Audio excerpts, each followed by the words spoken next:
One of North America's most astonishing creatures is the monarch butterfly, not only because of its beauty, but because these butterflies make a grand journey that defies explanation.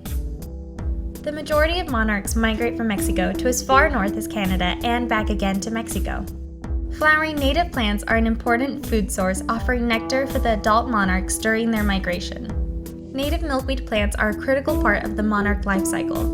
Females will only lay their eggs on this larval host plant. Monarch populations have declined, and they really need our help. Loss of habitat due to changes in the landscape could mean that we might lose monarchs in our lifetime if we don't act now. A small pollinator garden at home, work, or school, in any neighborhood or park, can help monarchs and other important pollinators. You can make a difference for monarchs and other pollinators, so we'll have them in our future.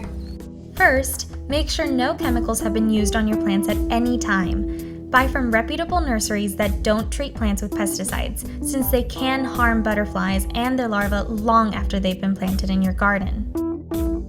Secondly, include native milkweed plants in your garden. Their purpose is to be a nursery for young caterpillars, so they will be eaten down to the nub, but will regrow quickly thereafter. Last but not least, provide blooming native plants throughout the year. Their blooms will feed our monarchs during their migrations in the spring, during March and April, and in the fall, during September and October. These flowering plants make our yards look great and benefit wildlife. Helping monarch butterflies in urban areas is a big deal. All it takes to get started is one native plant. National Wildlife Federation is offering a challenge to cities to take on the Mayor's Monarch Pledge to create habitat and to educate their citizens about how they can make a difference in their communities. San Antonio has become the nation's first monarch champion city by taking on all 24 actions of the pledge.